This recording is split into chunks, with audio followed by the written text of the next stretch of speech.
Bom dia a todos e a todas, é um prazer estar aqui com vocês nessa manhã.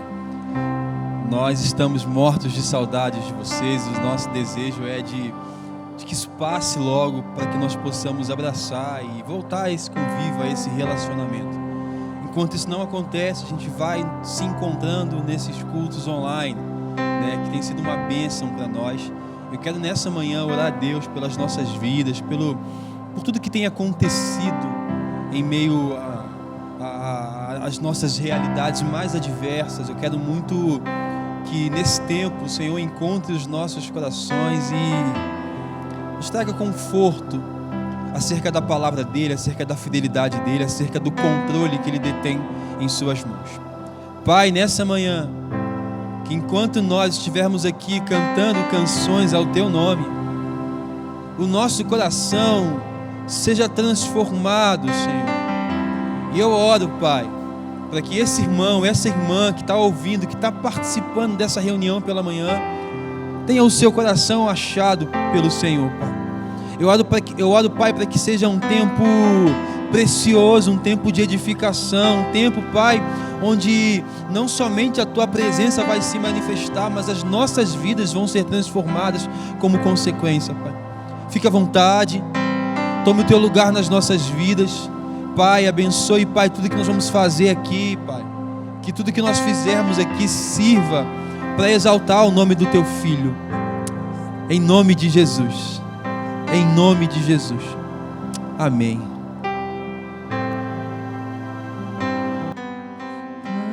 Paz, me dê Tua paz, o vento cessará a ouvir te chamar, voz, domina céus e mar, a tempestade em mim, ao te ouvir, acalmará.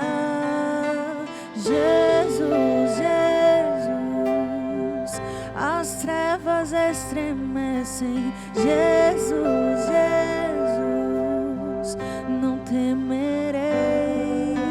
Jesus, Jesus, as trevas estremecem. Jesus, Jesus,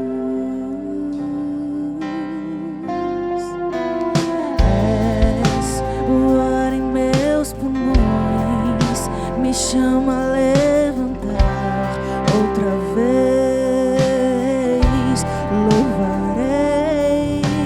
Jesus, Jesus, as trevas estremecem. Jesus, Jesus, não temerei.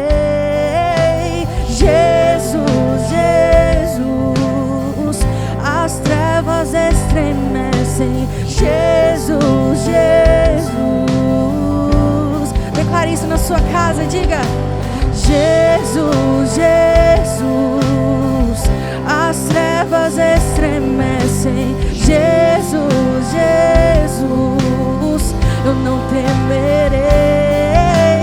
Jesus, Jesus, as trevas estremecem. Jesus, Jesus, e o Teu poder sobre as trevas vencerá. Não há outro nome igual.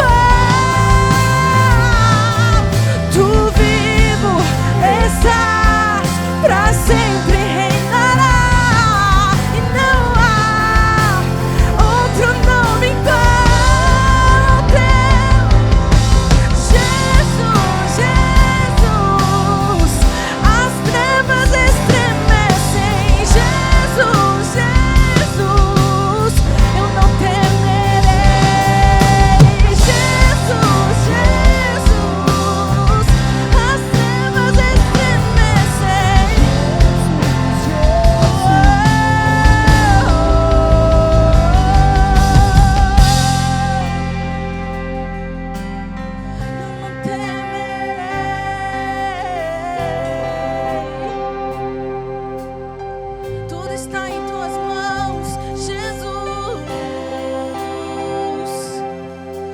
controle está em tuas mãos, Jesus. E as trevas não prevalecerão, as trevas não prevalecerão. Não.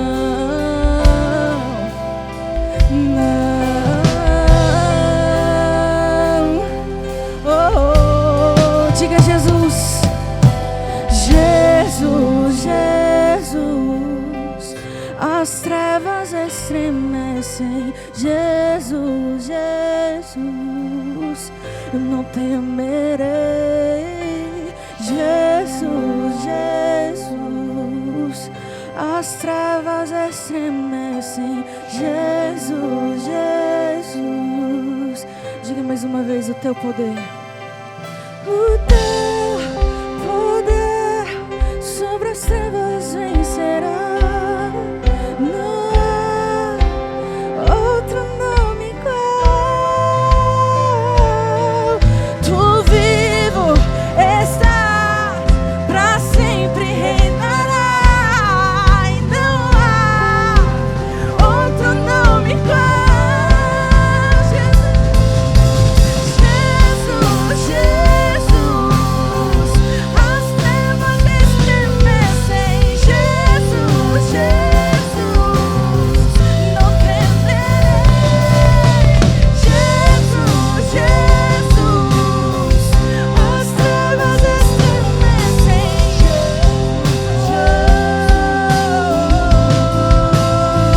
Eu não temerei.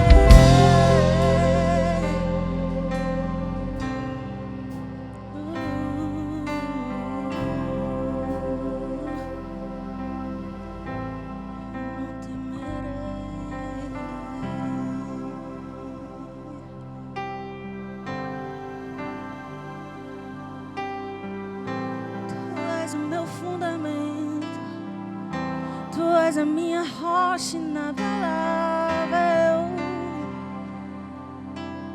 Pra onde eu correrei? Pra quem eu fugirei?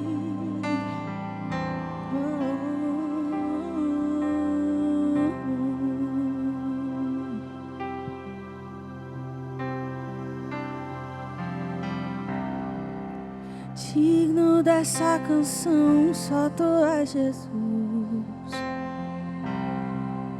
Digno do meu louvor, só tu és Jesus. Digno da minha vida, tu és Jesus. E eu sou teu.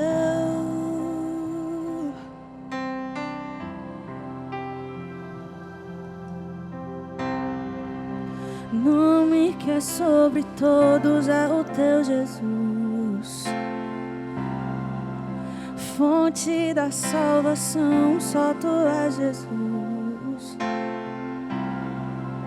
Digno da minha vida, tu és Jesus. E eu sou teu, e eu sou teu.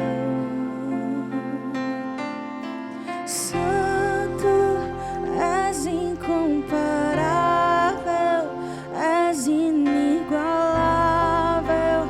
Abre os meus olhos, Senhor, e mostra quem tu és, e enche o meu coração do amor que faz mudar o mundo.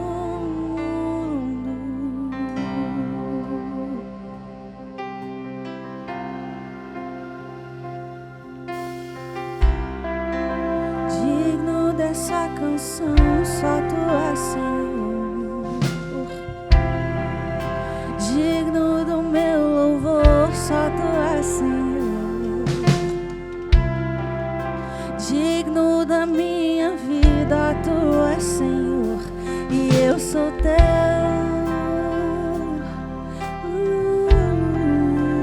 Jesus. Nome que é sobre todos é o teu Jesus. Fonte da salvação, só tu és Jesus. Digno da minha vida, tu és Jesus. E eu sou teu, e eu sou teu. Santo, és incomparável, és inigualável. Abre os meus olhos, Senhor, e mostra quem tu és e enche o meu coração do amor que faz mudar o mundo. Santo, és incomparável, tu és inigualável. Abre os meus olhos, Senhor, e mostra quem tu és e enche o meu coração do amor que faz mudar o mundo.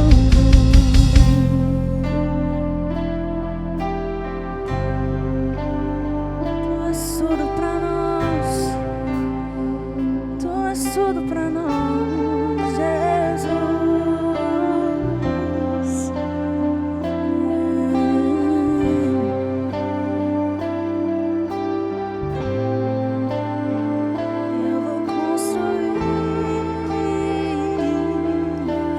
Eu vou construir minha vida em ti.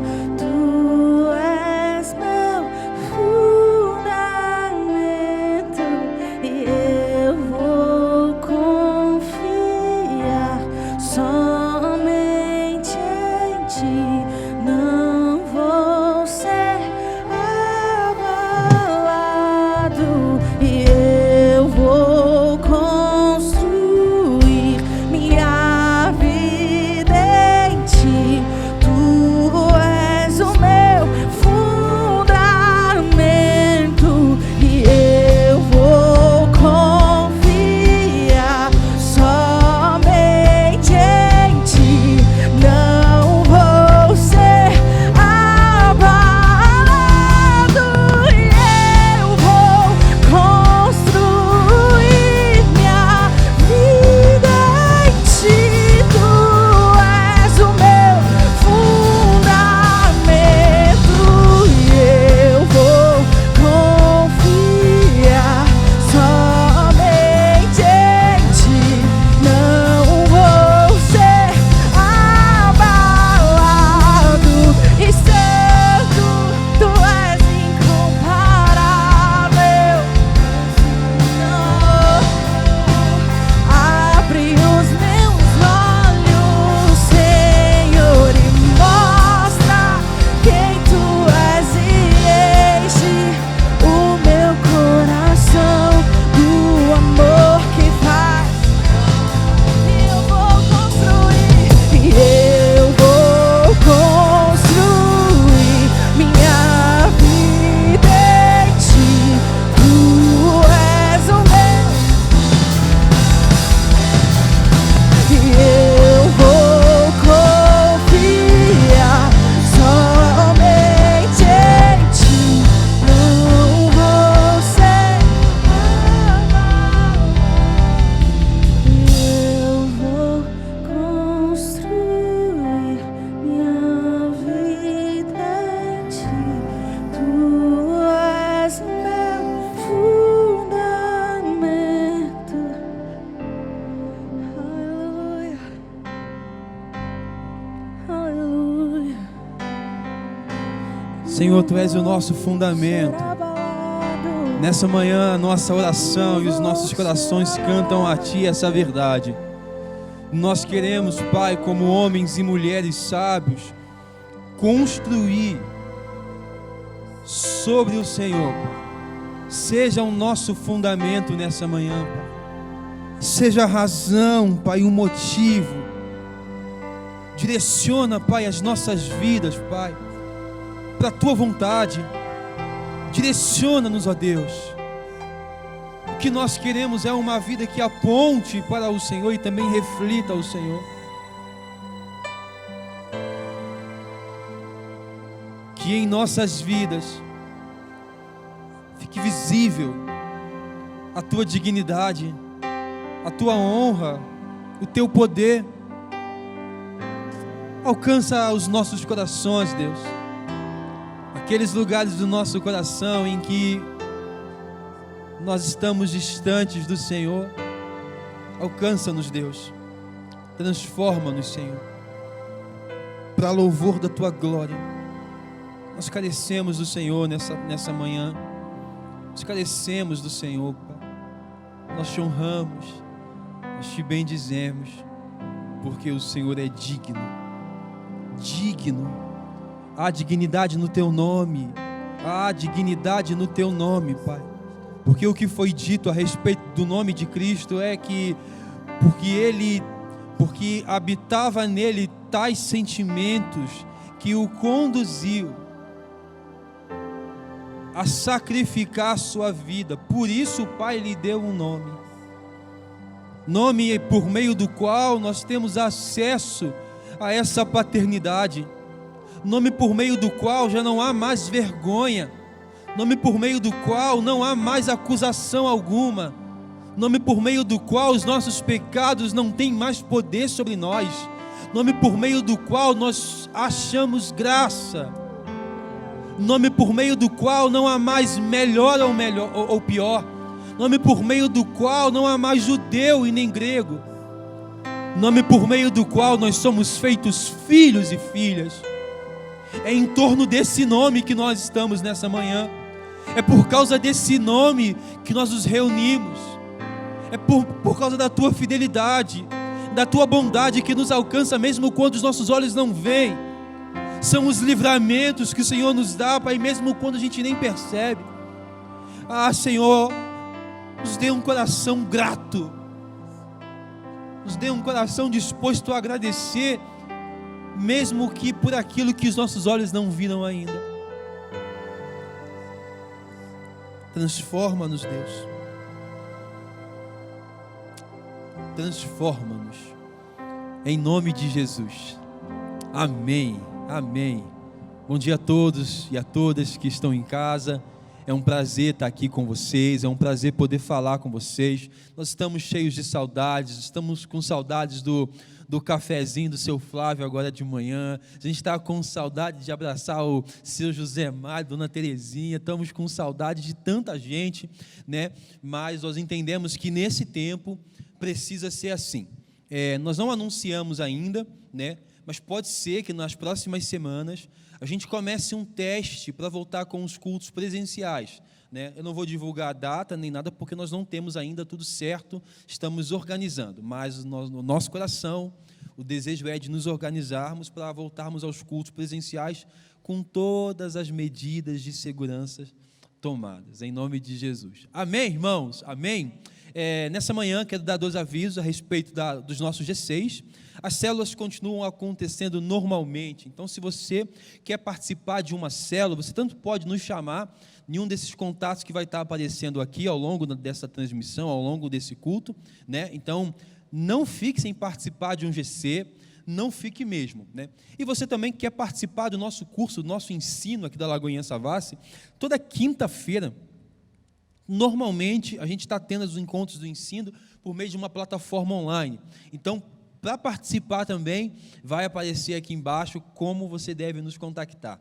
Amém? Bem, tendo dito isso, quero falar com vocês sobre contribuição, sobre dízimos e ofertas.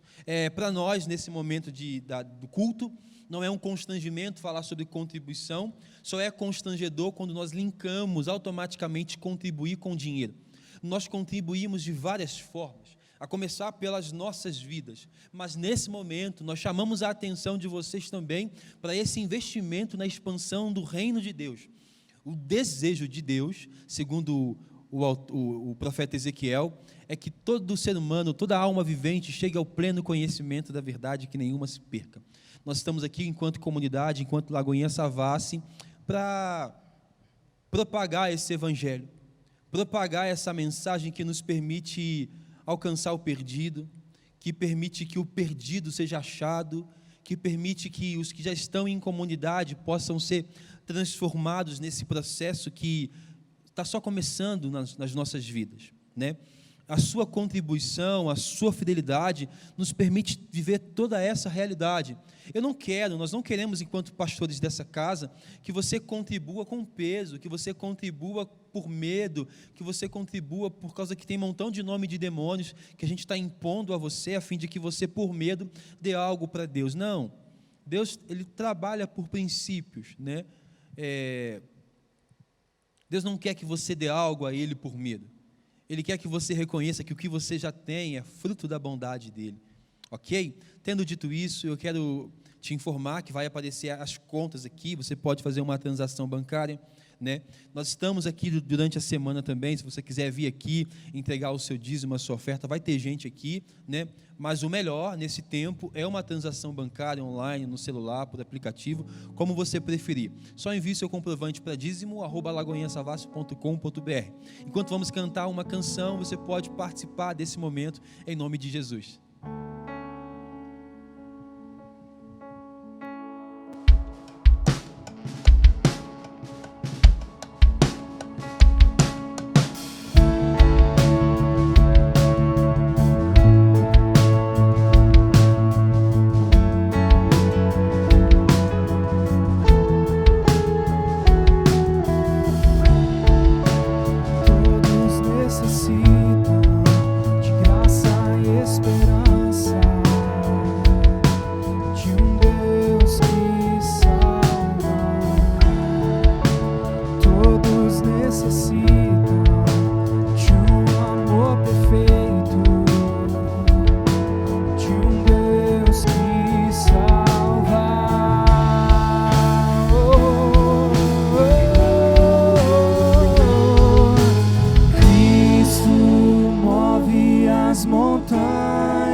Salvar para sempre, autor da salvação.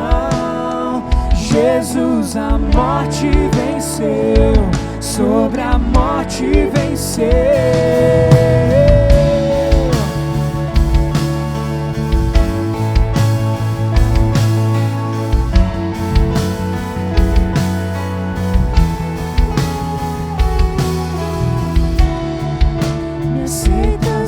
Meus medos, falhas e temores, enche o meu viver, a minha vida entrego pra seguir teus passos, a ti me rendo.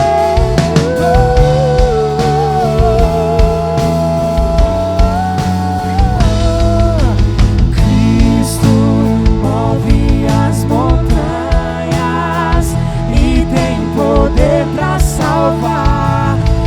poder pra salvar, pra sempre, autor da salvação. Jesus a morte venceu, sobre a morte venceu. Posso o mundo ver brilhar a luz, cantamos para a glória do Senhor Jesus.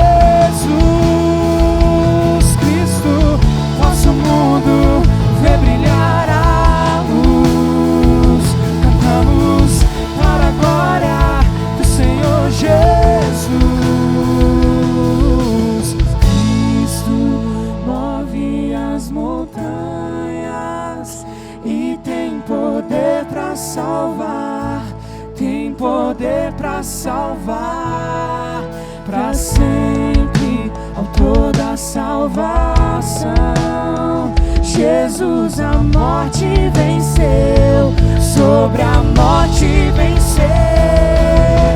Cristo move as montanhas e tem poder pra salvar, tem poder pra salvar, pra sempre, autor da salvação. Jesus a morte venceu, sobre a morte venceu. Jesus a morte venceu.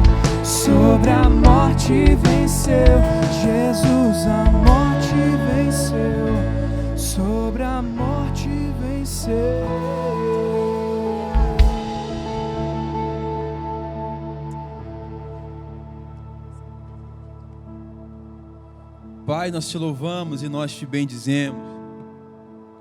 Nós te agradecemos por cada irmão e cada irmã que compreendeu esse princípio. E nós pedimos, Deus, para que o Senhor nos dê graça nessa manhã, a fim de que nós possamos compreender as tuas verdades e aplicá-las às nossas vidas. Em nome do teu Filho, Jesus Cristo, eu oro a ti e te agradeço. Amém. Amém, meus irmãos e minhas irmãs. Queria que você abrisse a sua Bíblia aí no livro de Mateus, lá no capítulo 15. Nós iremos ler a partir do verso 21. Eu sei que você sabe, eu sei que você lembra, porque a gente tem falado muito de Mateus aqui nessas últimas semanas, que Mateus, ele também é o Levi, o coletor de impostos, que foi chamado por Jesus para ser um dos seus apóstolos. Esse Levi, ele escreve esse texto biográfico, esse evangelho, né, que vai relatar a vivência de Jesus na terra, os seus atos, a fim de convencer os ouvintes, que na maioria são judeus ou cristãos judaizantes, de que esse Jesus é um Messias prometido por Deus. Então ele escreve nesse intuito, e aí ele vai usar citações do Velho Testamento para poder comprovar que esse homem é o Messias prometido por Deus. Sem demora, Mateus capítulo 15, a partir do verso 21, o texto fala assim: saindo daquele lugar, Jesus retirou-se para a região de Tiro e de Sidom. Uma mulher cananeia, natural dali, veio a ele gritando: Senhor, filho de Davi, tem compaixão de mim, minha filha está endemoniada e está sofrendo muito. Mas Jesus não lhe respondeu uma palavra. Então seus discípulos se aproximaram dele e pediram: manda ela embora, pois vem gritando atrás de nós. Ele respondeu: eu fui enviado apenas às ovelhas perdidas da casa de Israel. A mulher veio, adorou de joelhos e disse: Senhor, ajuda-me. E ele respondeu: não é certo tirar o pão dos filhos e lançá-lo aos cachorrinhos. Disse ela, porém: sim, Senhor, mas até os cachorrinhos comem das migalhas que caem da mesa dos seus donos. Jesus respondeu: mulher, grande é a sua fé, seja conforme você deseja. E naquele mesmo instante a sua filha foi curada. Pai, nos ajuda a compreender esse texto e aplicá-lo à nossa vida, em nome de Jesus.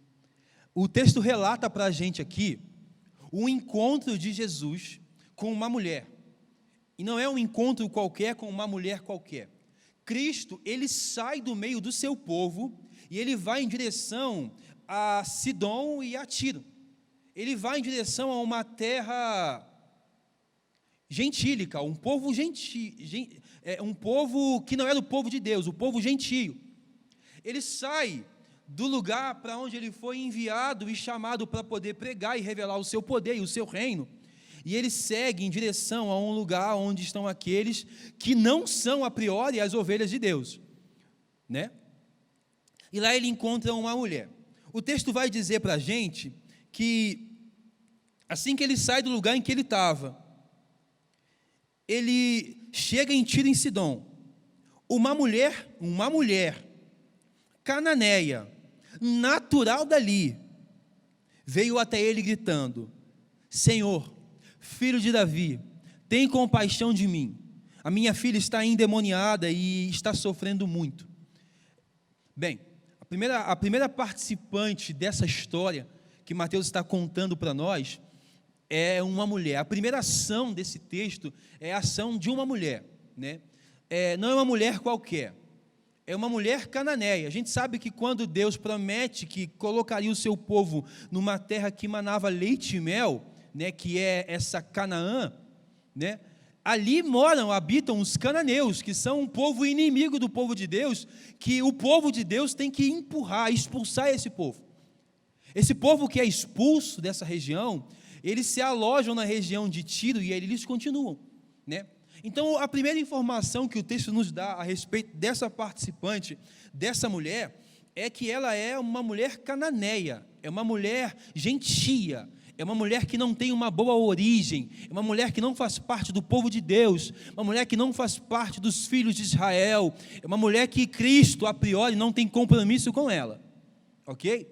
Mas o que me chama a atenção é que não é somente uma mulher, é uma mulher, e a gente sabe que no Velho Testamento, ou no contexto da época, uma mulher não tinha voz, mulher não tem voz, mulher não é ouvida, mulher não recebe justiça, ninguém faz justiça pela mulher nesse contexto aqui. Não bastasse ser uma mulher, ela ainda é cananeia. Então é uma mulher cananeia que está vindo, implorando socorro a Jesus, que mais para frente vai dizer que o seu compromisso é para com o seu povo. Ela está implorando socorro a esse Jesus e pela sua filha. Então, tem 3 fatos importantes acerca da vida dessa pessoa, dessa mulher. Primeiro, ela é uma mulher e no contexto da época ela não tem voz, ela não tem muito valor, ela sequer é contada, ela e nada é a mesma coisa. A gente sabe que no contexto as mulheres eram subjugadas, elas não tinham voz, não podiam se expressar, elas eram quase que servas dos seus maridos e de toda aquela sociedade, né? Não bastasse ser mulher, ela é cananeia, faz parte de um outro povo, que não é o povo de Deus. Ela faz parte de um povo que é um povo que foi expulso da terra onde o povo de Deus habita agora. E as práticas dos cananeus são práticas que os judeus, eles menosprezavam, né? E também os cananeus menosprezavam os judeus, né? Não bastasse ser mulher, cananeia, ela também é, aparentemente aqui no texto, parece para nós que ela é uma mãe solteira, ou uma mãe solo.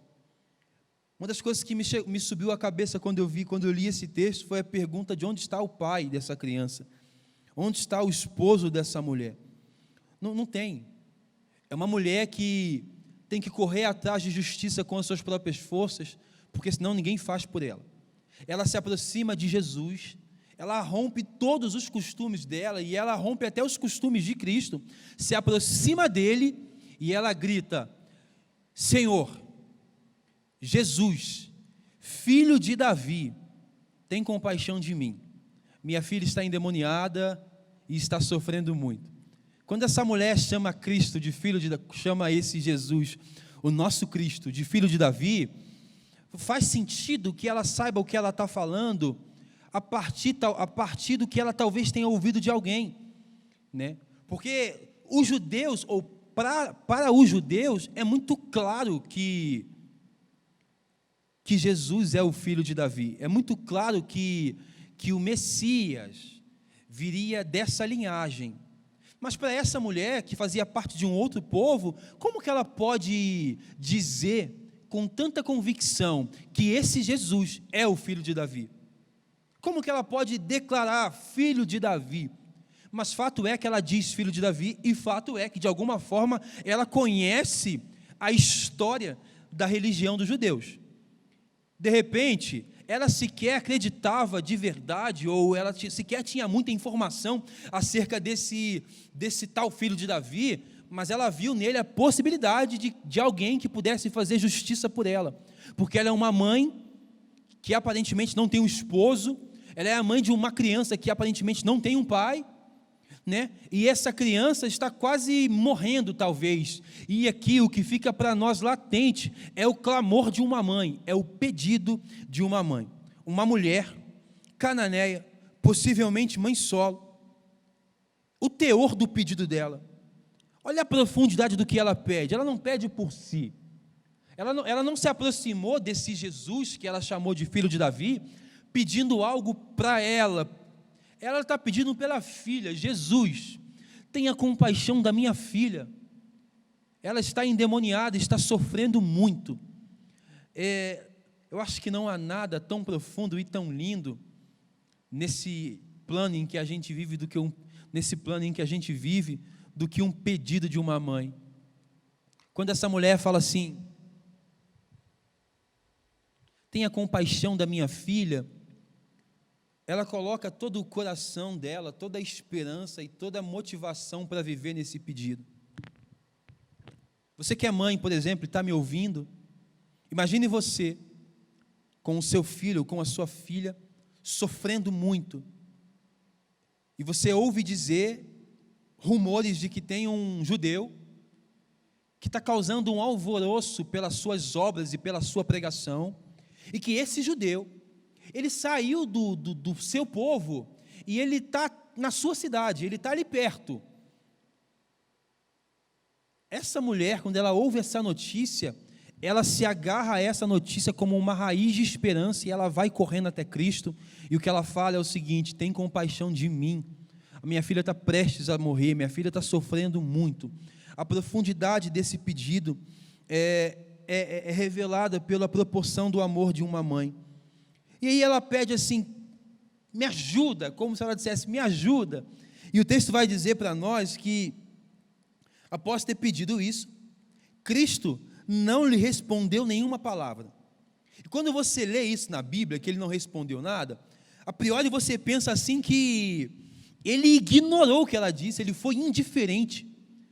Tem vários momentos na palavra de Deus que parece que Cristo ele está pouco se lixando pelo sentimento dos outros. Mas eu não acho, lendo o texto, que ele tenha ignorado essa mulher. Eu acho, talvez, que ele não respondeu nada, né? Porque não responder nada nem sempre é ignorar. Às vezes ele estava só esperando os próximos acontecimentos. Então tem uma mulher que se aproxima de Jesus e fala assim: filho de Davi, tem compaixão de mim, a minha filha está endemoniada e está sofrendo muito. O relato bíblico de Mateus diz que Cristo sequer responde alguma coisa. O fato de Cristo não responder nada não quer dizer que ele tenha ignorado ela. Quer dizer, talvez, que ele está permitindo que as coisas fluam naturalmente e ele está refletindo sobre outras coisas, sobre outras verdades. Então nós temos dois participantes até agora: a mulher cananeia e esse Cristo, que é o filho de Davi, segundo ela. Até que então, ela vem correndo insistentemente atrás dele, gritando e pedindo ajuda. E aí aqui entra o terceiro grupo de participantes, os discípulos. Os discípulos falam assim: mas Jesus não lhe respondeu uma palavra. Então, seus discípulos se aproximaram dele e pediram: manda-a embora, pois vem gritando atrás de nós. Antes de ler o que Cristo responde para os seus discípulos, é importante frisar no pedido deles. Tem uma mulher que ouve dizer que Jesus é o Messias prometido a Israel. Ela ouve dizer também dos seus feitos, ele está ali perto dela, na cidade dela, e ela corre até ele e ela pede socorro. Ela grita tanto, Jesus não fala nada. Os discípulos tomam a frente e falam assim: despede ela, manda ela embora. Quando você lê esse texto, são várias as possibilidades pelas quais os discípulos podem ter pedido isso. Primeiro, porque eles percebem o silêncio de Jesus e talvez tenham pensado que esse silêncio, ou eles tenham feito uma leitura desse silêncio como alguém que não queria ser incomodado. Então eles talvez falam assim: manda ela embora. Talvez eles estivessem dizendo assim para Jesus: dê logo o que ela quer e libera ela para poder viver a vida dela, né? Mas quando a gente vai ler o todo do relato bíblico acerca da caminhada de Jesus na terra, quando nós vamos ler o todo do relato bíblico acerca da caminhada de Jesus na terra, a gente consegue perceber que já houveram outros momentos em que os discípulos queriam afastar a multidão de Jesus. Eles queriam que aqueles pedintes que estavam tentando se aproximar fossem para longe, né? Como a gente compreende o pedido desses discípulos, né? Ou eles concluíram que a mulher estava importunando Jesus pelo silêncio dele, ou porque eles mesmos ficaram irados, né? À toa que eles falam assim: despede ela, porque ela vem gritando atrás de nós. Me parece aqui que o texto bíblico diz para a gente que tem um incômodo. Eles estão incomodados pelo grito daquela mulher. Eles não estão preocupados com o teor do que ela pede.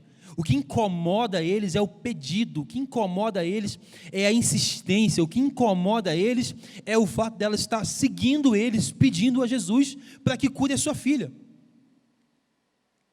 Acerca de Cristo, a gente pode falar que o silêncio dele, que parece falta de misericórdia e indiferença, é muito mais uma reflexão sobre a sua vocação, porque é muito claro para nós que Jesus, ele foi enviado para os judeus.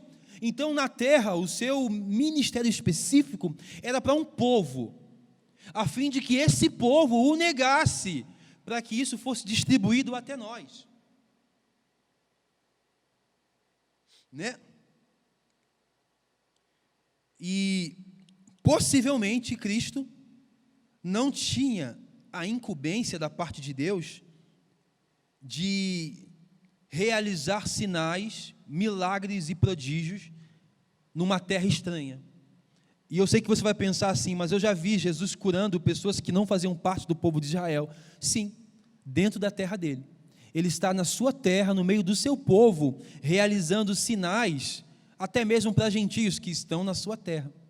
Aqui no contexto, ele sai da sua terra e começa a ter comunhão com pessoas estrangeiras, com um povo gentio, um povo que não é o povo de Deus.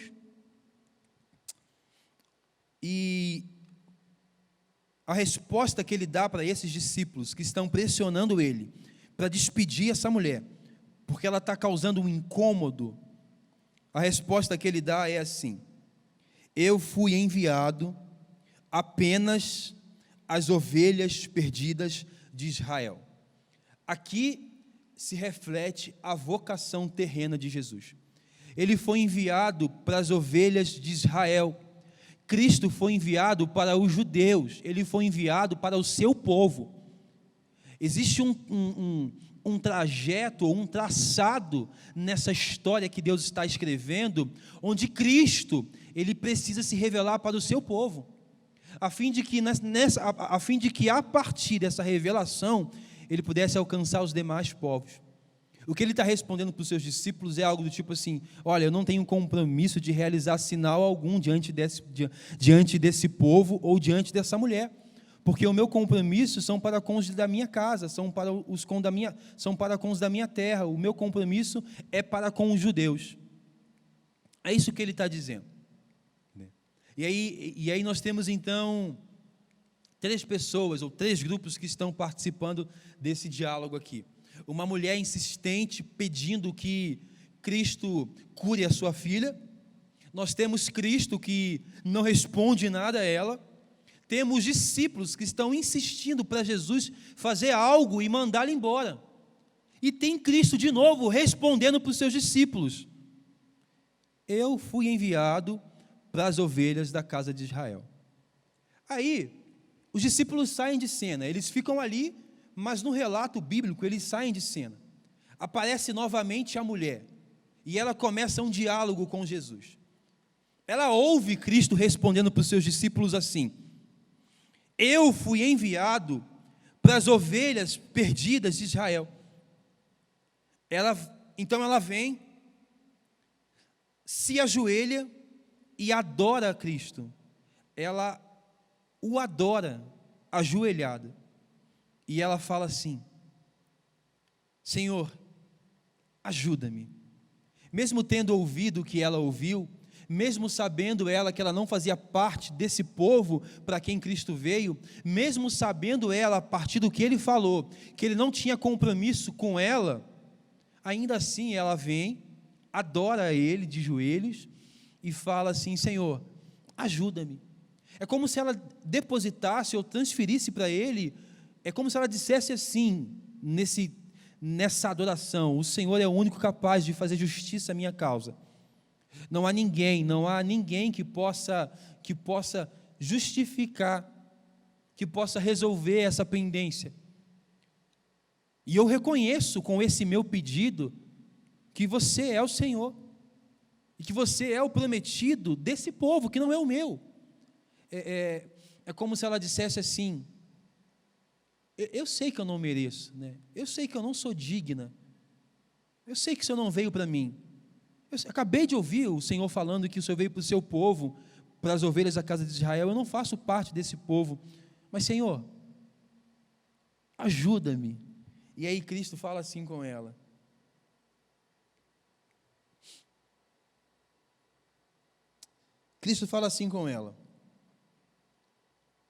ele respondeu: não é certo tirar o pão dos filhos e lançá-lo aos cachorrinhos.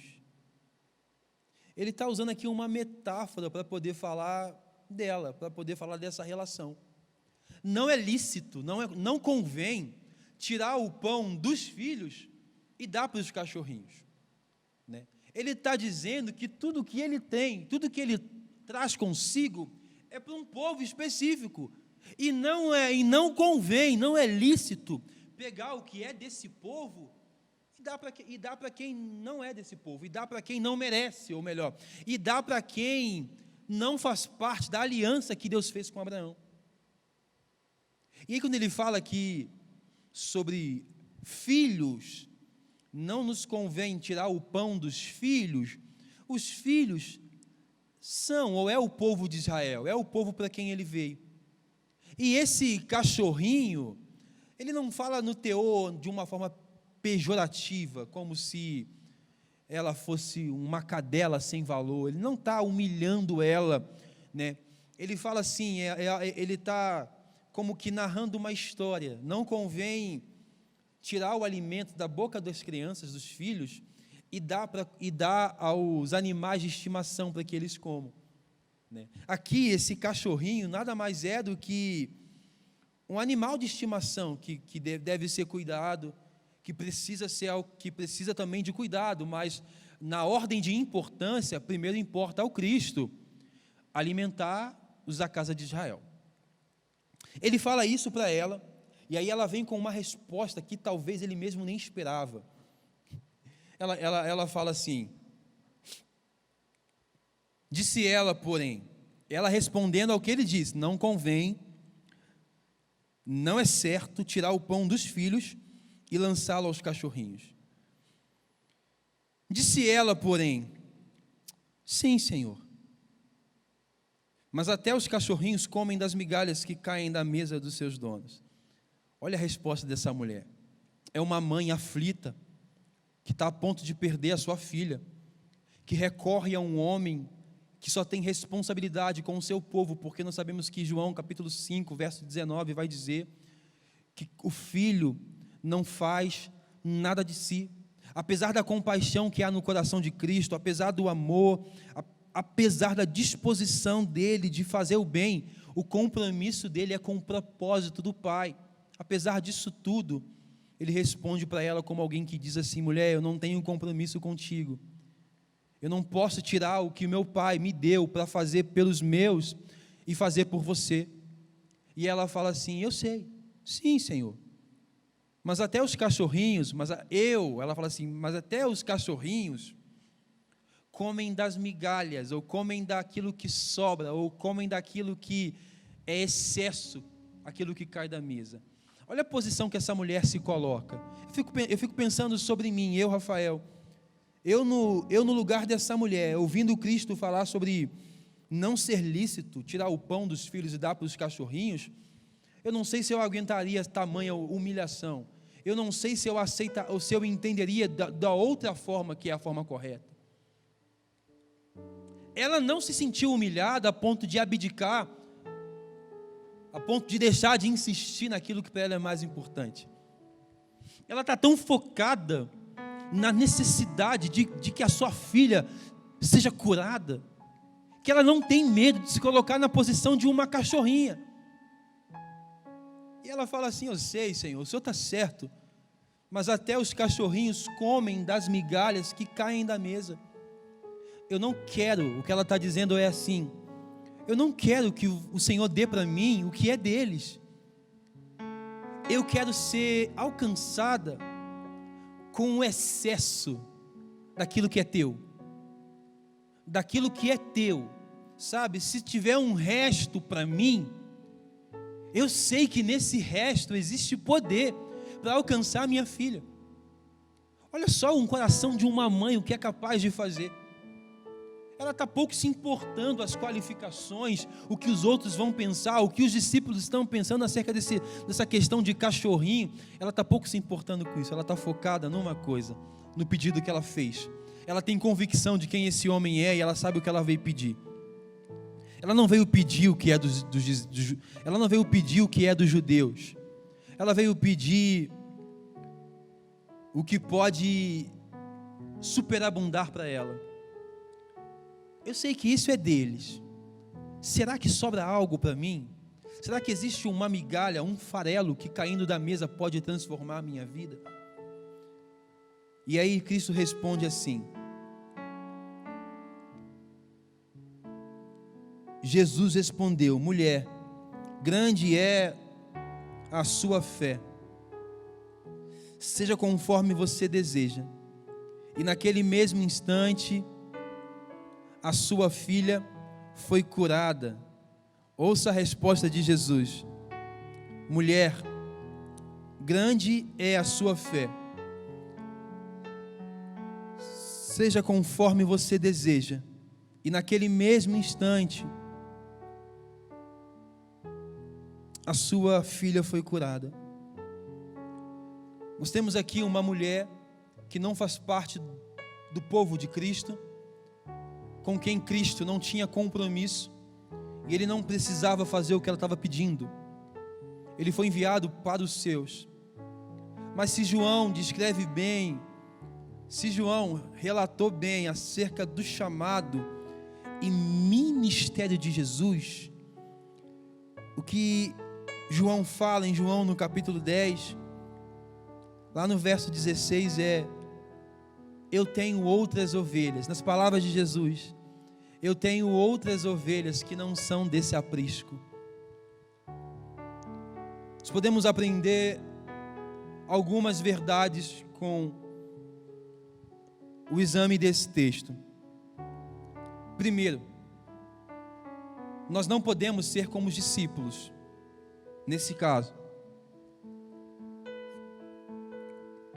Nós não podemos negligenciar o pedido alheio pelo incômodo causado a nós. Eles estão incomodados porque ela está seguindo eles. Não, ela não está seguindo eles. Ela está seguindo Jesus. E eles estão seguindo Jesus também. Nós precisamos entender que nós, você que está me ouvindo, eu que estou aqui falando, nós não somos as únicas ovelhas desse aprisco. Existem mais ovelhas, existem outras ovelhas, que por sinal não se parecem com a gente, que por sinal podem ser de um lugar ou de níveis de pecado que nós nunca iríamos compactuar. O escândalo do Evangelho é perceber Jesus chamando outras ovelhas que não têm as qualificações que eu tenho, que não fala como eu, que não vive uma espiritualidade como a minha. O escândalo é perceber que essa mulher cananeia, solteira ou abandonada,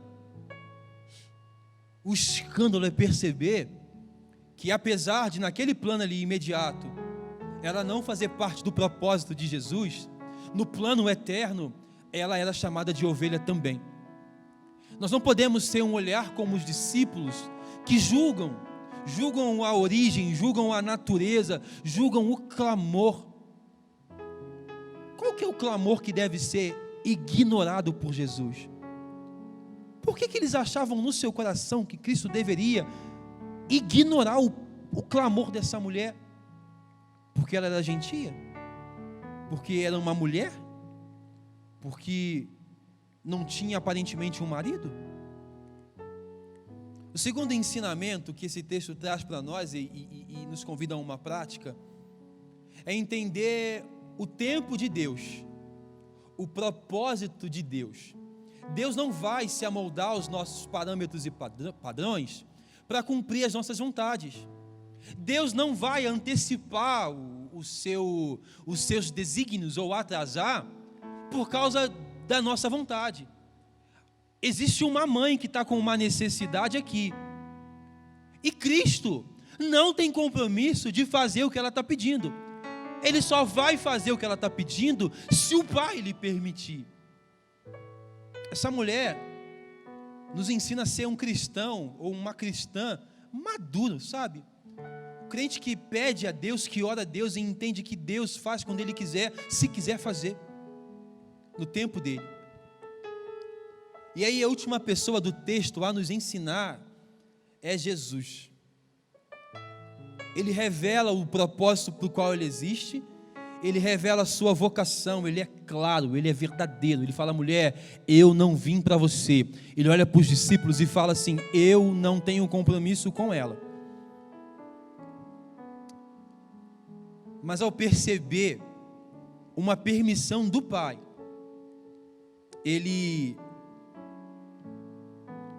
realiza o que essa mulher está pedindo. Não há nenhuma ovelha longe demais. Não há ninguém que não possa ser alcançada por Deus.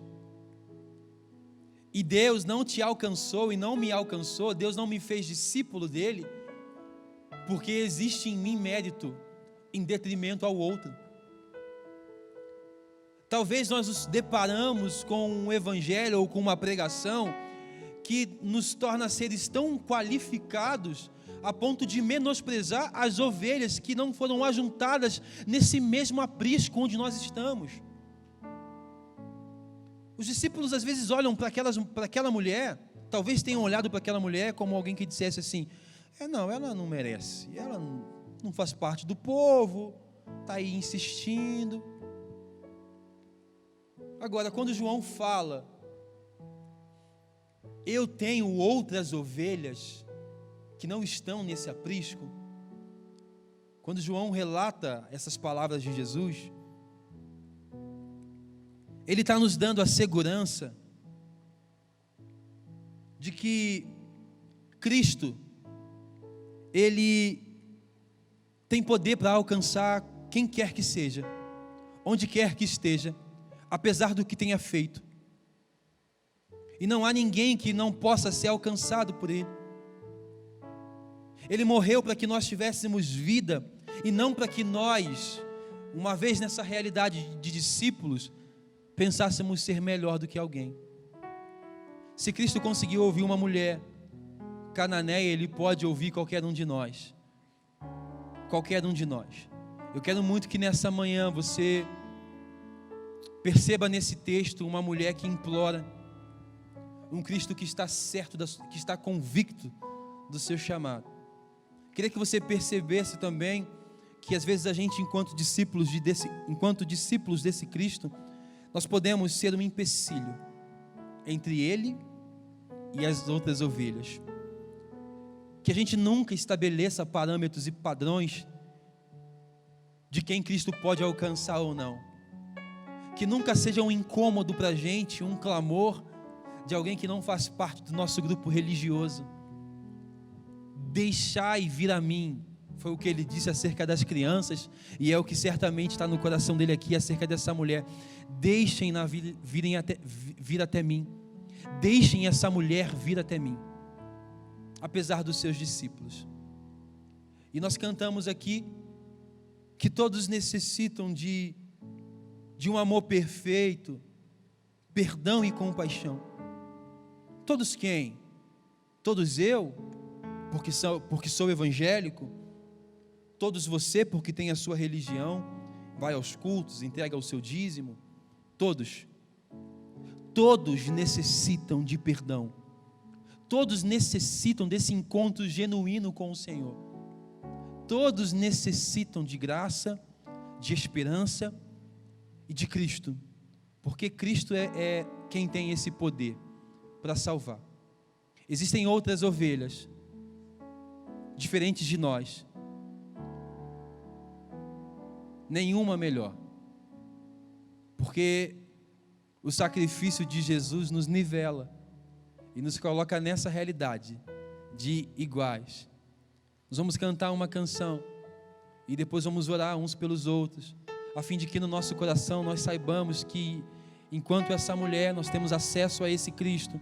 Enquanto discípulos, nós não podemos fechar a porta de quem Cristo está chamando para perto. E observando Cristo, nós precisamos entender o tempo exato de cada uma das coisas para a qual nós somos chamados a viver. É isso que nós precisamos. Reconhecê-lo, percebê-lo, dar atenção a Ele. Em nome de Jesus. Ele tem poder para salvar. Todos necessitam de um amor perfeito, perdão e compaixão. Todos necessitam de graça e esperança, de um Deus que salva.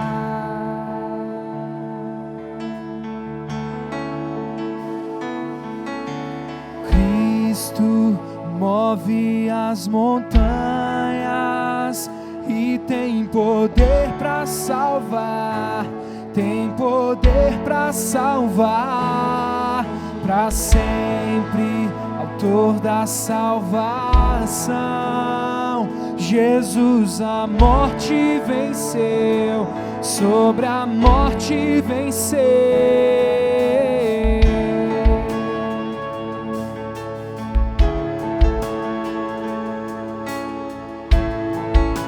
Aceitas com os meus medos, falhas e temores, enche o meu viver, a minha vida entrego pra seguir teus passos, a ti me rendo.